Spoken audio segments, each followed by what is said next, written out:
ದೇವಿಗೆ ಚಕ್ರ ಸ್ಥಾಪನೆ ಅಂತ ಮಾಡ್ತಾ ಇದ್ದೀವಿ.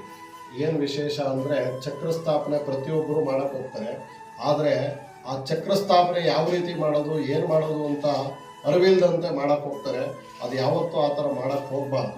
ಯಾಕೆ ಅಂದರೆ ವಿಶೇಷ ಏನಂದರೆ ಇವತ್ತು ನಾವು ಬರೆದಿರುವಂಥ ಚಕ್ರಗಳು ಇದು ಬಂದು ಬೆಳ್ಳಿ, ಅಂದರೆ ಪಂಚಲೋಹದ ತಗಡಿಂದ ಬರೆದಿರುವಂಥದ್ದು, ಪ್ಯೂರ್ ಬೆಳ್ಳಿ. ಇದು ಬೆಳ್ಳಿ ಆಗಿರೋದ್ರಿಂದ ನೋಡಿ 21 ಚಕ್ರ, ಶ್ರೀಚಕ್ರ ಆಗ್ಬೋದು, ಮತ್ತು ದೇವಿಗೆ ಆಕರ್ಷಣೆ ಚಕ್ರ ಆಗ್ಬೋದು, ಮತ್ತು ಅಷ್ಟಭುಜ ಚಕ್ರ ಆಗ್ಬೋದು, ಆವೇಶ ಚಕ್ರ ಆಗ್ಬೋದು, ಚತುರ್ಭುಜ ಚಕ್ರ ಆಗಿರ್ಬೋದು, ಎಲ್ಲ ರೀತಿ ಚಕ್ರಗಳು 21 ಚಕ್ರ ಅಂದರೆ 108 ಚಕ್ರ ಹಾಕಬೇಕು. ಅದರಲ್ಲಿ ದೇವಿಗೆ ಆಕರ್ಷಣೆ ಆಗ್ಲಿಕ್ಕೆ 21 ಚಕ್ರ ಹಾಕಿದ್ರೆ ಸಾಕು.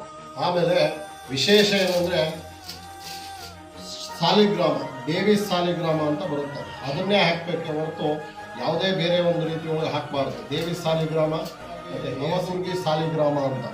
ಈ ನವದುರ್ಗಿ ಸಾಲಿಗ್ರಾಮ ಅಂದರೆ ಬಲಿದೇವತೆಗಳಿಗೆ ಅಷ್ಟೇ ಹಾಕಬೇಕೆ ಹೊರತು ಬೇರೆ ದೇವತೆಗಳಿಗೆ ಅಂಗನೇನಾಗಲಿ ಒಂದು ಕಾಯಿ ಆಗಲಿ ಏನೇ ಮುಚ್ಚಿಟ್ಟಿದ್ರು ಅದನ್ನು ತೋರಿಸ್ಲಿಕ್ಕೆ ನವಪಾಷಾಣಗಳು, ಪಾದರಸಗಳು, ಚಕ್ರಗಳು ವಿಶೇಷವಾಗಿ ಹಾಕಲೇಬೇಕಾಗುತ್ತೆ. ಮತ್ತು ಎಲ್ಲ ರೀತಿ ಒಳಗೆ ಅಂಗಡಿಯಲ್ಲಿ ಸಿಗುವಂಥ ಚಕ್ರಗಳು ಹಾಕಿದ್ರೆ ಯಾವುದೇ ರೀತಿ ನಿಮಗೆ ಕೆಲಸ ಬರೋಲ್ಲ.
ಆಯ್ತವ ಕೂತ್ಕೊ, ಮುಗೀತು.